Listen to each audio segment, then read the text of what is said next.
When I fly towards U എന്ന ഡ്രാമയുടെ 5ാമത്തെ എപ്പിസോഡിൻ്റെ തുടക്കത്തിൽ basketball മത്സരം കഴിഞ്ഞപ്പോൾ സായിയും റാങ്ങും കൂടി ഇംഗ്ലീഷ് പഠിക്കാൻ പോകുന്നു. ജിയ പിന്നെയും അവിടെ തന്നെ ഇരിക്കുകയാണ്. ആ സമയത്ത് ഷായും അവിടേക്ക് വരുന്നു. പിന്നത്തെ കാര്യം പറയണ്ടല്ലോ, അവൾ അവനെയും വായി നോക്കി അവിടെ തന്നെയും കൂടുന്നു. ഖുറാനും ഫെങ്ങും കൂടി കുറച്ച് സമയം കളിച്ചിട്ട് റെസ്റ്റ് എടുക്കാനിരുന്നപ്പോൾ ജിയ ആ ഭാഗത്തേക്ക് നോക്കി ചിരിക്കുന്നത് കണ്ട് എപ്പോഴത്തെ പോലെ അവൾ തന്നെയാണ് നോക്കിയിരിക്കുന്നതെന്ന് ഖുറാൻ കരുതുന്നു. അവൻ അതിനെക്കുറിച്ച് ഫെങ്ങിനോട് പറയുന്നുണ്ട്. അവളുടെ നോട്ടം കണ്ടിട്ട് നിന്നെയാണ് നോക്കുന്നതെന്ന് എനിക്ക് തോന്നുന്നില്ല എന്ന് ഫെങ് പറഞ്ഞിട്ട് അവൻ സമ്മതിച്ചു കൊടുക്കുന്നില്ല. അപ്പോഴാണ് ജിയ ചാടി എഴുന്നിട്ട് ആവശ്യത്തോടെ ഷായുവിനെ ജയ് വിളിച്ചത്. തൻ്റെ പുറകിലിരുന്ന അവനെയാണ് അവൾ ഇത്രയും നേരം നോക്കിയതെന്ന് നഗ്നസത്യം അവൻ തിരിച്ചറിയുന്നു.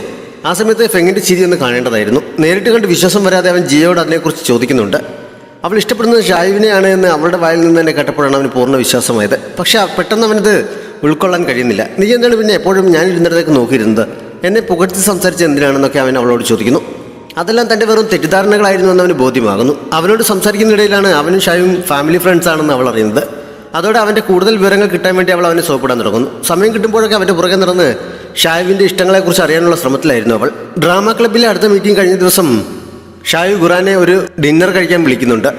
അവൻ്റെ ഏതെങ്കിലും ഫ്രണ്ട്സിനെ കൂടെ വിളിച്ചോളാനും പറയുന്നു. അത് ശ്രദ്ധിച്ചുകൊണ്ടിരിക്കുന്ന ജിയ, ഞാൻ അവൻ്റെ ബെസ്റ്റ് ഫ്രണ്ടാണ്, ഡിന്നർ കഴിക്കാൻ ഞാൻ കൂടി വരാം എന്ന് പറഞ്ഞ് ചാടി വീഴുന്നു.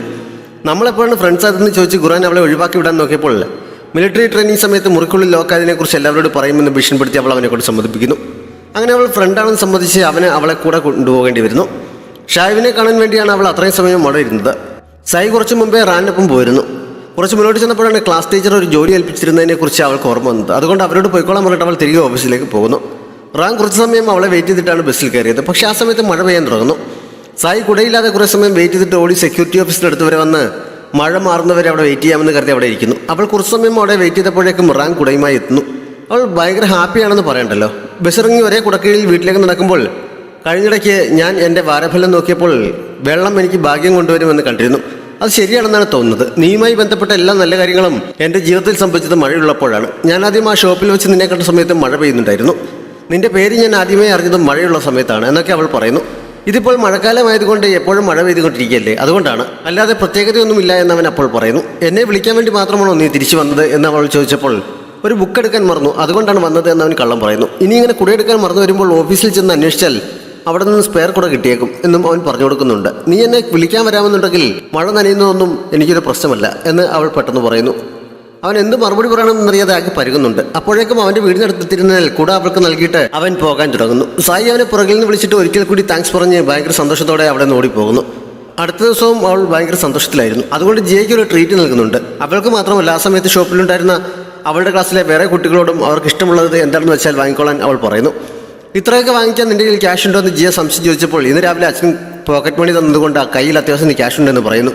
റാങ്കിൻ്റെ ക്ലാസ്സിലെ ലീഡറും ഫ്രണ്ട്സും അവിടെ ഉണ്ടായിരുന്നു. ബാസ്കറ്റ്ബോൾ കോർട്ടിൽ വെച്ച് തന്നെ സായിയോട് ലീഡർക്ക് ഇഷ്ടക്കേട് തോന്നിയിരുന്നല്ലോ. അവൾ ഇങ്ങനെ ഫ്രണ്ട്സിനെ ഒക്കെ ട്രീറ്റ് ചെയ്ത് കണ്ടപ്പോൾ ഷോ ഓഫ് കാണിക്കുകയാണെന്ന് അവൾ ഇഷ്ടക്കേടോടെ പറയുന്നുണ്ട്. സായി റാങ്കിന് വേണ്ടി കുറച്ച് സ്നാക്സ് വാങ്ങിയിരുന്നു. അത് കൊടുക്കാനായി അവൾ അവൻ്റെ ക്ലാസ്സിൽ ചെന്നപ്പോൾ അവിടെ ആരും ഉണ്ടായിരുന്നില്ല. അവൻ്റെ സീറ്റ് അറിയാവുന്നത് കൊണ്ട് സ്നാക്സ് അവിടെ കൊണ്ടുവച്ചിട്ട് ഇംഗ്ലീഷ് നോട്ട്സ് റെഡിയാക്കിയതും അവൻ്റെ മേശപ്പുറത്ത് വെച്ചൊരു സ്റ്റിക്കി നോട്ടും എഴുതി വെച്ചിട്ട് അവൾ പുറത്തേക്ക് പോകുന്നു. അവൾ പുറത്തേക്ക് ഇറങ്ങിയപ്പോൾ അവിടേക്ക് വന്ന റാങ്കിൻ്റെ ക്ലാസ് ലീഡർ അവളെ കണ്ട് നീ ഞങ്ങളുടെ ക്ലാസ്സിൽ എന്ത് ചെയ്യുകയായിരുന്നു ചോദിച്ചെങ്കിലും എനിക്കൊരു ആവശ്യമുണ്ടായിരുന്നു എന്ന് മാത്രം പറഞ്ഞിട്ട് അവൾ പോകുന്നു. റാങ്ക് തിരികെ ക്ലാസ്സിലെത്തിയപ്പോൾ ടേബിളിന് പുറത്തിരിക്കുന്ന സ്നാക്സും മറ്റും കാണുന്നു. അത് കഴിഞ്ഞപ്പോഴാണ് സ്റ്റുഡൻസിൻ്റെ കയ്യിൽ നിന്ന് കളക്ട് ചെയ്ത ക്ലാസ് ഫണ്ട് കാണാനില്ല എന്ന് ലീഡർ പറഞ്ഞത്. അവൾ അവളുടെ ഡെസ്കെല്ലാം പരിശോധിച്ചിട്ടും അത് കണ്ടെത്താൻ കഴിയുന്നില്ല. അവൾ ഉടനെ തന്നെ സ്റ്റാഫ് റൂമിൽ ക്ലാസ് ടീച്ചറിനെ വിവരം അറിയിക്കുന്നു. ആകെ 10 മിനിറ്റ് മാത്രമേ ക്ലാസ്സിൽ നിന്ന് മാറി നിന്നുള്ളൂ എന്ന് അവൾ പറഞ്ഞപ്പോൾ ആ സമയത്ത് ക്ലാസ്സിൽ വേറെ ആരൊക്കെ ഉണ്ടായിരുന്നെന്ന് ടീച്ചർ ചോദിക്കുന്നു. അപ്പോഴാണ് സായി ക്ലാസ്സിൽ നിന്ന് ഇറങ്ങിപ്പോകുന്നത് കണ്ടിരുന്നു എന്ന് അവൾ പറഞ്ഞത്. അവളാണോ ക്യാഷ് എടുത്തതെന്നും അവൾ സംശയിക്കുന്നു. CCTV നോക്കി അത് സത്യം തന്നെയാണെന്ന് ഉറപ്പിക്കാൻ ടീച്ചർ CCTV റൂമിലേക്ക് അവളെ കൊണ്ട് പോകുന്നുണ്ട്. സായി ക്ലാസ്സിലേക്ക് കയറുന്നതും ഇറങ്ങുന്നതുമൊക്കെ കണ്ടതോടെ അവൾ തന്നെയാണ് ക്യാഷ് മോഷ്ടിച്ചതെന്ന് മാനേജർ ഉൾപ്പെടെയുള്ളവർ ഉറപ്പിക്കുന്നു. അവൾ അങ്ങനെ ചെയ്യില്ല, വളരെ നല്ല കുട്ടിയാണെന്നൊക്കെ അവളുടെ ക്ലാസ് ടീച്ചർ പറയുന്നുണ്ടെങ്കിലും മാനേജർ അത് വിശ്വസിക്കാൻ തയ്യാറാകാതെ അവളെ സ്റ്റാഫ് റൂമിലേക്ക് വിളിപ്പിക്കുന്നു. വിവരം അറിഞ്ഞു കഴിഞ്ഞപ്പോൾ ഞാൻ മോഷ്ടിച്ചിട്ടില്ല എന്നവൾ പറയുന്നു. അപ്പോഴും അവളുടെ ക്ലാസ് ടീച്ചർ സപ്പോർട്ട് ചെയ്ത് കൂടെ നിൽക്കുന്നുണ്ടെങ്കിലും മോഷ്ടിക്കാനല്ലെങ്കിൽ പിന്നെ എന്തിനാണ് അവൾ ആ ക്ലാസ് റൂമിൽ കയറിയെന്ന് പറയാൻ മാനേജർ ആവശ്യപ്പെടുന്നു. ഞാൻ എൻ്റെ ഫ്രണ്ടിനെ നോക്കി പോയതാണ്, അവൻ പക്ഷേ അവിടെ ഇല്ലായിരുന്നു എന്ന് പറഞ്ഞതല്ലാതെ അവൻ്റെ പേരൊന്നും അവൾ പറയുന്നില്ല. അപ്പോഴാണ് അവൾ അന്ന് ഫ്രണ്ട്സിനൊക്കെ ട്രീറ്റ് ചെയ്തതിനെക്കുറിച്ച് പറഞ്ഞിട്ട് ആ ക്യാഷ് എവിടെ നിന്നായിരുന്നു എന്ന് ലീഡർ ചോദിച്ചത്. അതിൻ്റെ സ്വന്തം ക്യാഷാണ്, മാത്രമല്ല ഞാൻ കടയിൽ നിന്ന് സാധനങ്ങൾ വാങ്ങിയത് നിൻ്റെ ക്ലാസ്സിൽ വരുന്നതിന് മുമ്പല്ലേ, പിന്നെ അതും ഇതുമായി എന്തിനാണ് കണക്ട് ചെയ്യുന്നതെന്ന് സായി തിരിച്ചു ചോദിക്കുന്നു. ഞാൻ എൻ്റെ സംശയം കൊണ്ട് ചോദിച്ചതേ ഉള്ളൂ എന്ന് പറഞ്ഞ് അവൾ ന്യായീകരിക്കുന്നു. ഞാൻ എന്തായാലും ക്യാഷ് എടുത്തിട്ടില്ല. ഇവളങ്ങനെ ഒരു സംശയം പറയുകയാണെങ്കിൽ അതിന് തക്കതായ തെളിവ് നൽകേണ്ടതല്ലേ. എനിക്ക് എൻ്റെ നിരപരാധിത്വം തെളിയിക്കാൻ തെളിവ് കൊണ്ടുവരേണ്ട ആവശ്യമില്ലെന്ന് സായി മാനേജറോട് ചോദിക്കുന്നു. നീ എന്തിനാണ് ആ ക്ലാസ്സിലേക്ക് പോയതെന്ന് വിശ്വസിക്കാൻ പറ്റുന്ന രീതിയിലുള്ള ഒരു വിശദീകരണം നൽകാമെങ്കിൽ നിന്നെ വിശ്വസിക്കാൻ ഞങ്ങൾ തയ്യാറാണെന്ന് മാനേജർ അപ്പോൾ പറയുന്നു. പക്ഷേ അപ്പോഴും റാങ്കിനെ കാണാൻ പോയതാണെന്ന് അവൾ പറയുന്നില്ല. ആ സമയത്താണ് അവൾ എന്നെ കാണാൻ വേണ്ടി വന്നതാണെന്ന് പറഞ്ഞുകൊണ്ട് അവനോട് എത്തിയത്. നീ ക്ലാസ്സിലില്ല എന്ന് കണ്ടിട്ട് പിന്നെ എന്തിനാണ് അവൾ അകത്തേക്ക് കയറിയെന്ന് മാനേജർ ചോദിച്ചപ്പോൾ എനിക്ക് നോട്ട്സ് നൽകാൻ വേണ്ടി വന്നതാണ്. ഞാൻ അവളുടെ അടുത്ത് നിന്ന് ഇംഗ്ലീഷ് പഠിക്കുന്നുണ്ട്. റെഗുലർ ക്ലാസ്സിലെ സ്റ്റുഡൻറ്റിൻ്റെ അടുത്ത് നിന്ന് കീ ക്ലാസ്സിലെ സ്റ്റുഡൻ്റായ ഞാൻ ഇംഗ്ലീഷ് പഠിക്കുന്നതിനെക്കുറിച്ച് ആരെങ്കിലും അറിഞ്ഞാൽ നാണക്കേടല്ലേ, അതുകൊണ്ട് ഈ വിവരം ആരോട് പറയരുതെന്ന് ഞാൻ അവളോട് പറഞ്ഞിരുന്നു. അതുകൊണ്ടാണ് അവൾ ഇക്കാര്യം പറയാതിരുന്നതെന്ന് അവൻ പറയുന്നു. അവൾ തയ്യാറാക്കിക്കൊണ്ടുവന്ന നോട്ട്സും അവൻ ടീച്ചറിനെ കാണിക്കുന്നു. അതൊക്കെ കണ്ടു കഴിഞ്ഞപ്പോൾ ടീച്ചറിനും മാനേജർക്കും അവൻ പറയുന്നത് സത്യമാണെന്ന് ബോധ്യമാകുന്നുണ്ട്. റെഗുലർ ക്ലാസ്സിലെ കുട്ടികളെ മോശമായി കാണേണ്ട, അവർക്ക് അവരുടേതായ സ്ട്രെങ്ത് ഉണ്ട്. അവരുടെ അടുത്ത് നിന്ന് ചോദിച്ചു പഠിക്കുന്നതിൽ ഒരു തെറ്റുമില്ല എന്ന് പറഞ്ഞ് അവൻ്റെ അങ്കിളും സപ്പോർട്ട് ചെയ്യുന്നു. അവർക്കൊക്കെ വിശ്വാസമായെങ്കിലും ലീഡർ ഇപ്പോഴും അവൾ തന്നെയാണ് കുറ്റക്കാരി എന്ന രീതിയിലാണ് നിൽക്കുന്നത്. തക്കതായ തെളിവുകളില്ലാതെ ആരെയും അങ്ങനെ കുറ്റപ്പെടുന്നത് ശരിയല്ല. തൽക്കാലം ക്ലാസ്സിൽ തിരിച്ചുപോയി ഒന്നുകൂടിയെല്ലാം പരിശോധിക്കാൻ അവരെല്ലാവരും കൂടി അവളോട് പറയുന്നു. സായി തയ്യാറാക്കിയ നോട്ട് വളരെ നന്നായിട്ടുണ്ടെന്ന് പറഞ്ഞ് അഭിനന്ദിച്ചുകൊണ്ടാണ് ടീച്ചർ അവൾക്ക് ബുക്ക് തിരികെ നൽകിയത്. തിരികെ പോകുമ്പോൾ നീ എന്താണ് അവരോട് സത്യം പറയാതിരുന്നതെന്ന് റാങ് അവളോട് ചോദിക്കുന്നു. നീ ചിന്തിച്ചത് പോലെ തന്നെയാണ് ഞാനും ചിന്തിച്ചത്. ഞാൻ നിന്നെ പഠിപ്പിക്കുന്നതിനെക്കുറിച്ച് മറ്റുള്ളവർ അറിയുന്നത് നിനക്ക് നാണക്കേടായിരിക്കുമെന്ന് എനിക്കും തോന്നി.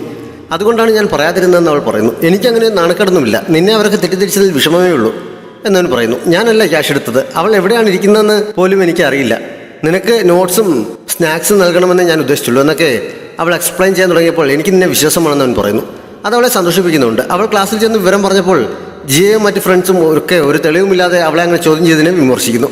ക്യാഷ് പെട്ടെന്ന് കണ്ടു കിട്ടിയാൽ മതിയായിരുന്നു, ഇല്ലെങ്കിൽ എത്ര തെളിവില്ലെങ്കിലും ഞാൻ തന്നെയാണ് കുറ്റക്കാരി എന്ന് എല്ലാവരും വിചാരിക്കും എന്ന് സായി വിഷമത്തോടെ പറയുന്നുണ്ട്. അവരുടെ ക്ലാസ് ലീഡർ എന്താ കൊച്ചുകുട്ടിയാണോ? ക്യാഷ് സൂക്ഷിക്കാൻ അവൾക്കറിയില്ലേ? ക്യാഷ് നഷ്ടപ്പെട്ടു എന്ന് പറഞ്ഞ് അവൾ കരഞ്ഞപ്പോൾ എല്ലാവരും അവളുടെ സൈഡിൽ നിന്നോ? നിനക്കും കരഞ്ഞു കാണിക്കാൻ വയ്യായിരുന്നു എന്നൊക്കെ ചോദിച്ച് ജിയ ദേഷ്യപ്പെടുന്നു. ഒന്ന് കരഞ്ഞു നോക്കാൻ അവളോട് പറയുന്നുമുണ്ട്. ഇങ്ങനെ മതിയെന്ന് ചോദിച്ച് അവൾ മുഖം കുനിച്ചിരുന്ന് കരയുന്നതായി അഭിനയിക്കുന്നു. നന്നായിട്ടുണ്ടെന്ന് പറഞ്ഞ് ജിയ അവളുടെ തോളിൽ തട്ടിക്കൊണ്ടിരിക്കുമ്പോഴാണ് റാങ് അതുവഴി പോയത്. സായി ശരിക്കും കരയുകയാണെന്ന് അവൻ വിചാരിക്കുന്നു. ക്ലാസ് ടൈമിൽ പോലും അവളുടെ ക്ലാസ്സിലെ കുട്ടികൾ അതിനെക്കുറിച്ചുള്ള ചർച്ചയിലായിരുന്നു. നിങ്ങൾ ഇതിനെക്കുറിച്ച് ചർച്ച ചെയ്യേണ്ട, ടീച്ചർമാർ വേണ്ട നടപടികൾ സ്വീകരിച്ചോളും. മര്യാദയ്ക്ക് ഇത് പഠിക്കാൻ പറഞ്ഞ ടീച്ചർ അവരെ വഴക്ക് പറയുന്നുണ്ട്. മിണ്ടാതിരിക്കാൻ പറഞ്ഞ കുട്ടികൾ പേപ്പറിൽ സായിയെ കുറ്റപ്പെടുത്തി എഴുതി പാസ് ചെയ്യാൻ തുടങ്ങുന്നു. ഫെങ്ങും ഖുറാനും ഒക്കെ വായിച്ച ശേഷം അത് റാങ്ങിൻ്റെ കയ്യിലും എത്തുന്നു. അവനത് ചുരുട്ടിക്കുട്ടി കളയുന്നുണ്ട്. അന്ന് ക്ലാസ് കഴിഞ്ഞപ്പോൾ സായി എന്തിനോ ജിയുടെ സഹായം ചോദിക്കാൻ തുടങ്ങിയെങ്കിലും അതെന്താണെന്ന് പോലും കേൾക്കാൻ നിൽക്കാതെ എനിക്കൊരു അത്യാവശ്യമുണ്ടെന്ന് പറഞ്ഞ് അവൾ വേഗം ക്ലാസ്സിൽ നിന്ന് പോകുന്നു. നഷ്ടപ്പെട്ട ക്ലാസ് ഫണ്ട് വേസ്റ്റ് ബിന്നിലെങ്ങാനും പെട്ടുപോയെന്ന് തിരിയാൻ അവളെ കൂടി കൂട്ടിന് വിളിക്കാനായിരുന്നു സായി ഉദ്ദേശിച്ചത്. സമയമില്ലെന്ന് പറഞ്ഞ് ജിയ ഓടിപ്പോയപ്പോൾ അവൾ വിഷമിക്കുന്നു. മാത്രമല്ല അവൾ ക്ലാസ്സിന് പുറത്തിറങ്ങിയപ്പോൾ ജിയും റാങ്ങും ഒക്കെ കൂടി ഒരുമിച്ച് ഓടിപ്പോകുന്നത് അവൾ കാണുകയും ചെയ്യുന്നു. എല്ലാവരും കൂടി എവിടെയോ അടിച്ചു പൊളിക്കാൻ പോവുകയാണെന്ന് തന്നെ അവൾ വിചാരിക്കുന്നു. അവൾ തനിച്ച് ഒരു വേസ്റ്റ് ബിന്നിനടുത്ത് നിന്ന് തിരിഞ്ഞുകൊണ്ട് നിൽക്കുമ്പോഴാണ് അടുത്തെവിടെ നിന്ന് സംസാരം കേട്ടത്. ആരാണെന്നറിയാൻ അവൾ അവിടേക്ക് ചെന്ന് നോക്കുന്നു. ജിയയും 3 ബോയ്സും കൂടി അവിടെ ഉണ്ടായിരുന്ന വേസ്റ്റ് ബിന്നുകളെല്ലാം മരിച്ചു പെറുക്കുകയായിരുന്നു. സന്തോഷം കൊണ്ട് അവളുടെ കണ്ണുകൾ നിറയുന്നുണ്ട്. അടുത്ത ദിവസം റാങ്ങും ഫെങ്ങും ഖുറാനും കൂടി ബ്രേക്ക് ടൈമിലെല്ലാം ക്ലാസിൻ്റെ പല ഭാഗത്തും ഫണ്ട് തിരയുന്നുണ്ട്. ആ സമയത്തൊക്കെ ലീഡർ ഫ്രണ്ടിനോട് സംസാരിച്ച് രസിച്ചിരിക്കുകയാണ്. അത് കണ്ട് ദേഷ്യം വന്ന ഖുറാൻ ക്ലാസ് ഫണ്ട് കണ്ടെത്തിയെന്ന് അവളോട് ചോദിക്കുന്നു. ഇല്ലെന്ന് അവൾ പറഞ്ഞപ്പോൾ നീ ഇത്ര റിലാക്സ് ചെയ്തിരിക്കുന്ന കണ്ടാൽ ഞങ്ങളാണ് ക്യാഷ് കൊണ്ട് കളഞ്ഞെന്ന് തോന്നുമല്ലോ എന്ന് ഫെങ് ചോദിക്കുന്നുണ്ട്. ക്യാഷ് കളക്ട് ചെയ്യാൻ സഹായിച്ചതും പോരാ, ഇപ്പോൾ അത് നഷ്ടപ്പെട്ടപ്പോൾ എല്ലാവരും കൂടി എന്നെ കുറ്റപ്പെടുത്തുകയാണെന്ന് ചോദിച്ച് ലീഡർ അവരുടെ നേരെ ചാടുന്നു. അതും കൂടി കേട്ടപ്പോൾ റാങ്ങിന് തീരെ സഹിക്കുന്നില്ല. നീ നിന്റെ ഡെസ്കൊക്കെ ശരിക്കും പരിശോധിച്ചായിരുന്നോ? തെറ്റി എവിടെയെങ്കിലും വെച്ചിരിക്കുകയാണോ എന്ന് ചോദിച്ച് അവൻ അവളുടെ അടുത്തേക്ക് ചെല്ലുന്നു. നിങ്ങളെല്ലാവരും വേറെ ക്ലാസ്സിൽ പഠിക്കുന്ന പെണ്ണിനെ എന്തിനാണ് ഇങ്ങനെ വിശ്വസിക്കുന്നത് എന്നെനിക്ക് മനസ്സിലാക്കുന്നില്ല. നിങ്ങൾക്ക് ഇത്ര സംശയമാണെങ്കിൽ നേരിട്ട് പരിശോധിച്ചാളെന്ന് പറഞ്ഞ് അവൾ ഡെസ്കിലുണ്ടായിരുന്ന ബുക്കുകൾ എടുത്ത് മുകളിലേക്ക് വെക്കാൻ തുടങ്ങുന്നു. കുറേ ബുക്കുകൾ പെറുക്കി വെച്ചപ്പോഴാണ് ഫണ്ട് ശരിക്കും അതിലൊരെണ്ണത്തിലിരിക്കുന്നത് അവൾ കണ്ടത്. ആരും അറിയാതിരിക്കാൻ പെട്ടെന്ന് കൈ പിൻവലിച്ചെങ്കിലും അവളുടെ റിയാക്ഷനിൽ സംശയം തോന്നി അവർ 3 പേരും കൂടി ഞങ്ങൾ നേരിട്ട് പരിശോധിക്കണമെന്ന് ചോദിച്ച് അടുത്തേക്ക് ചെല്ലുന്നു. അതോടെ അവളത് പുറത്തേക്ക് എടുക്കുന്നുണ്ട്. അപ്പോഴേക്കും അവളത് മനഃപൂർവ്വം ഒളിപ്പിച്ചതാണെന്ന് കുട്ടികൾ തമ്മിൽ പറയാൻ തുടങ്ങിയിരുന്നു. ആവശ്യമില്ലാത്തെന്ന് പറയുന്നത് അവൾ വിളിച്ചു പറയുന്നു. ചിലപ്പോൾ സായി ഇവിടെ തിരികെ കൊണ്ടുവച്ചതാണെങ്കിലോ എന്നും അവൾ ആരോപിക്കുന്നു. ഇങ്ങനെയുള്ള ആരോപണങ്ങൾ എത്രത്തോളം ഭീകരമാണെന്ന് നിനക്കിപ്പോൾ നേരിട്ട് മനസ്സിലായി കാണുമല്ലോ. അതുകൊണ്ട് ആവശ്യമില്ലാതെ ഓരോത് പറയരുത് എന്ന് ഫെങ് അവളോട് പറയുന്നു. അതോടെ അവൾ എഴുന്നേറ്റ് അവനോട് സോറി പറയുന്നുണ്ട്. സോറി പറയേണ്ടത് എന്നോടല്ല സായിയോടാണെന്ന് അവൻ പറയുന്നു. പണ്ട് കണ്ടുകിട്ടിയ കാര്യം കുട്ടികൾ ഒരാൾ പറഞ്ഞ് സായി പറയുന്നു. അത് ലീഡറിൻ്റെ മെസ്സേജുകളിൽ തന്നെ ഉണ്ടായിരുന്നു എന്നറിയപ്പോൾ എനിക്കൊരു സോറി കേൾക്കാനുള്ള അർഹതയുണ്ടെന്ന് പറഞ്ഞ് അവൾ പുറത്തേക്ക് ഇറങ്ങിപ്പോകുന്നു. ജിയും അവൾക്കൊപ്പം ചെല്ലുന്നുണ്ട്. ബ്രേക്ക് ടൈം ആയിരുന്നുകൊണ്ട് അവൾ ചെല്ലുമ്പോൾ വരാതിൽ കുറേ കുട്ടികൾ നിൽപ്പുണ്ടായിരുന്നു. ഇത്രയും ആളുകളുടെ മുന്നിൽ വെച്ച് വേണോ ഞാൻ സോറി പറയാനെന്ന് ലീഡർ ചോദിച്ചപ്പോൾ നിനക്ക് ബുദ്ധിമുട്ടാണെങ്കിൽ നമുക്ക് സ്റ്റാഫ് റൂമിലേക്ക് പോകാം, അവിടെ ടീച്ചറുടെ മുന്നിൽ വെച്ച് പറയാമെന്ന് സായി പറയുന്നു. അത് വേണ്ടെന്ന് പറഞ്ഞ് അവൾ അവിടെ വെച്ച് തന്നെ സോറി പറയുന്നുണ്ട്. പക്ഷേ ഒരു ആത്മാർത്ഥതയും ഇല്ലാതെ ചടങ്ങ് നടത്താൻ വേണ്ടി മാത്രമാണെന്ന രീതിയിലാണ് അവൾ അത് പറഞ്ഞത്. ഈ സോറി ഞാൻ സ്വീകരിക്കില്ല, ചെയ്തത് തെറ്റാണെന്ന് ബോധിപ്പിക്കാൻ വേണ്ടിയല്ല, അതുകൊണ്ട് ഈ സോറി ഞാൻ എന്തായാലും സ്വീകരിക്കാൻ പോകുന്നില്ല എന്ന് പറഞ്ഞ് റാങ്ങിനെ നോക്കിയിട്ട് അവൾ അവിടെ നിന്ന് പോകുന്നു. അവളുടെ ആ ഡയലോഗിനെ അവിടെ നിന്ന് റാങ്ക് ഉൾപ്പെടെയുള്ള എല്ലാ കുട്ടികളുടെയും മനസ്സിൽ അവൾ വളരെ കൂളാണെന്ന് തോന്നിപ്പിക്കുന്നുണ്ട്. മുത്തശ്ശി പുതുതായി ഉണ്ടാക്കിയിരിക്കുന്ന ഒരു ഡിഷ് ട്രൈ ചെയ്യാനായി ഫെങ് അവരെ അന്ന് വൈകിട്ട് ഷോപ്പിലേക്ക് വിളിപ്പിക്കുന്നു. സായിയെയും ജിയെയും ഒക്കെ വിളിച്ചിട്ടുണ്ട്. അവർ വരാമെന്ന് സമ്മതിച്ചിട്ടുണ്ടെന്ന് അവൻ പറഞ്ഞപ്പോൾ റാങ്ങും ചെല്ലാമെന്ന് സമ്മതിക്കുന്നു. വൈകിട്ട് ഷോപ്പിൽ ചെന്നപ്പോൾ ഫണ്ട് കണ്ടെത്താൻ അവരെല്ലാവരും തൻ്റെ കൂടെ നിന്നതിനെക്കുറിച്ച് സായി മുത്തശ്ശിയോട് പറയുന്നു. ഈ പ്രായത്തിലുള്ള ആൺകുട്ടികളൊന്നും കെയർ ചെയ്യുന്നില്ല എന്ന് നമുക്ക് തോന്നും, പക്ഷേ ഒരു പ്രശ്നം വരുമ്പോൾ അവർ തൻ്റെ അടുത്തോടെ കൂടെ നിൽക്കുകയും ചെയ്യും എന്ന് മുത്തശ്ശി അപ്പോൾ പറയുന്നുണ്ട്. അവർക്കെല്ലാവർക്കും പുതിയ ഡിഷ് കഴിക്കാൻ കൊടുത്തിട്ട് മുത്തശ്ശി സാധനം വാങ്ങാനായി പോകുന്നു. ഒരുമിച്ചിരുന്ന് കഴിക്കുമ്പോൾ ലീഡറിനോട് അവളുടെ ഡെസ്ക് പരിശോധിക്കാൻ പറഞ്ഞത് ആരാണെന്ന് സായി ചോദിക്കുന്നു. ഖുറാനും ഫെങ്ങും കൂടിയാണെന്ന് റാങ്ക് പറയുന്നു. ആരാണെങ്കിലും കൂടെ നിന്ന് എല്ലാവർക്കും അവൾ നന്ദി പറയുന്നു. ഇങ്ങനെയുള്ള സാഹചര്യങ്ങളിലൊക്കെ സാധാരണ എല്ലാവരും കരയുകയല്ലേ ചെയ്യാറ്, നീ എന്താണ് കരയാതിരുന്നതെന്ന് ഫെങ് അവളോട് ചോദിക്കുന്നു. ശരിക്കും കരഞ്ഞില്ലെങ്കിലും കരച്ചിൽ അഭിനയിക്കാൻ മിടുക്കിയാണെന്ന് ജിയ പറഞ്ഞപ്പോൾ സായി വേഗം അവളുടെ വാ കുത്തുന്നു. ജിയ പറഞ്ഞത് സത്യമാണ്, ഞാൻ നേരിട്ട് കണ്ടതാണെന്ന് റാങ്ക് ചിരിച്ചുകൊണ്ട് പറയുന്നുണ്ട്. ഒരുമിച്ച് വീട്ടിലേക്ക് നടക്കുമ്പോൾ സ്റ്റാഫ് റൂമിൽ വെച്ച് ഞങ്ങളുടെ ക്ലാസ് ലീഡർ കരഞ്ഞിരുന്നല്ലോ, അവളെ ടീച്ചർമാരെല്ലാവരും സപ്പോർട്ട് ചെയ്യുന്നത് കണ്ടതല്ലേ, നിനക്ക് കരച്ചിൽ നന്നായി അഭിനയിക്കാൻ അറിയാമായിരുന്നല്ലോ, എന്നിട്ട് നീ എന്തൊരു കരയാതിരുന്നെന്ന് റാങ്ക് അവളോട് ചോദിക്കുന്നു. ഞാൻ എന്തിനാണ് കരയുന്നത്, തെറ്റ് ചെയ്തവരല്ലേ കരയേണ്ടത്, ഞാൻ തെറ്റൊന്നും ചെയ്തിട്ടില്ല, അപ്പോൾ കരയേണ്ട ആവശ്യമില്ല എന്ന് അവൾ പറയുന്നു. അവൻ വീട്ടിലേക്ക് പോകാൻ തുടങ്ങിയപ്പോൾ അവൾ പുറകിൽ നിന്ന് വിളിച്ചിട്ട് എന്നോട് ക്ഷമ പറയാൻ നീ ലീഡറിനോട് ആവശ്യപ്പെടുന്നതിനെക്കുറിച്ച് ഫെങ്ങിനോട് പറഞ്ഞിരുന്നു. കൂടെ തന്നെ ഒരിക്കൽ കൂടി നന്ദി പറയട്ടാണ് അവൾ ഓടിപ്പോയത്. ആ വീക്കെൻഡിൽ അവരെല്ലാവരും കൂടി പ്ലാൻ ചെയ്ത് അമ്യൂസ്മെൻറ്റ് പാർക്കിലേക്ക് പോകുന്നു. റൈഡിലൊക്കെ കയറി തുടങ്ങുന്നതിന് മുമ്പ് ഫാൻസി ബോഗിലിരിക്കുന്ന കണ്ട് സായിയും ജിയും കൂടി അതിൽ നിന്ന് ഓരോന്നെടുക്കുന്നു. അതൊക്കെ പെമ്പിളർ മാത്രം വെക്കുന്നതാണെന്ന് പറഞ്ഞ് ഫെങ്ങും റാങ്കും മാറി നിന്നപ്പോഴാണ് ഇത് വളരെ ക്യൂട്ടായിട്ടുണ്ടെന്ന് പറഞ്ഞ് ഖുറാൻ അതിൽ നിന്ന് ഒരെണ്ണം എടുത്ത് വെച്ചിട്ട് അവർക്കും ഓരോന്ന് നീട്ടിയത്. അതോടെ അവർക്കും അത് വെക്കേണ്ടി വരുന്നു. റാങ്ക് വെച്ചിരിക്കുന്നതിന് മാച്ചായിട്ടുള്ള ബോ ഖുറാൻ വെച്ചിരിക്കുന്നത് കണ്ട് അവനേതോ കോമിക് ബുക്ക് വാങ്ങി നൽകാമെന്ന് ഓഫർ വെച്ച് സായി അതടിച്ചു മാറ്റുന്നു. ഇപ്പോൾ അവൻ്റെ തലയിൽ ഇരിക്കുന്നത് ജിയുടെ തലയിരിക്കുന്നതിൻ്റെ മാച്ചായിട്ടുള്ള ബോയാണ്. നീ എന്തിനാണ് എൻ്റേതുപോലത്തെ വെച്ചത് എന്ന് ചോദിച്ചാൽ അവൾ വഴക്കുണ്ടാക്കുന്നുണ്ട്. സായിയുടെ ഓഫർ കാരണം അവന് സത്യം പറയാൻ പറ്റില്ല, അതുകൊണ്ട് അഡ്ജസ്റ്റ് ചെയ്ത് അങ്ങ് പോകുന്നു. എല്ലാവരും കൂടി അമ്യൂസ്മെൻറ്റ് പാർക്കിലെ പല റൈഡുകളിലും കയറുന്നു. ആ യാത്ര അവർ ശരിക്കും എൻജോയ് ചെയ്യുന്നുണ്ട്. കുറേ അഡ്വഞ്ചർ റൈഡുകളിൽ കയറി കഴിഞ്ഞപ്പോൾ ഇനി വയ്യ എന്ന് പറഞ്ഞ് ജിയും ഖുറാനും ഫെങ്ങും ഒരു മൂലയ്ക്ക് ഒതുങ്ങുന്നു. സായി റാങ്കിനെയും കൂട്ടി പിന്നെയും പോകുന്നുണ്ട്.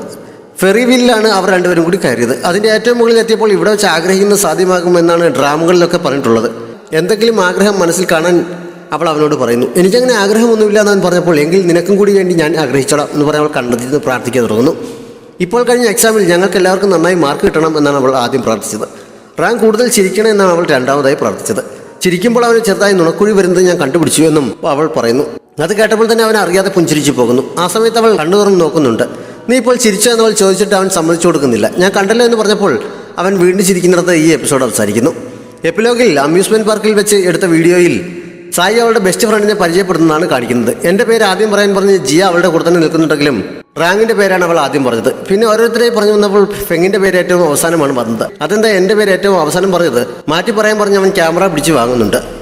വീഡിയോ ഇഷ്ടപ്പെട്ടാൽ ലൈക്ക് ചെയ്യാനും കമൻറ്റ് ചെയ്യാനും നിങ്ങളുടെ ഫ്രണ്ട്സിനൊക്കെ ഷെയർ ചെയ്യാനും നമ്മുടെ ചാനൽ സബ്സ്ക്രൈബ് ചെയ്യാനും മറക്കരുത്. Thanks for watching.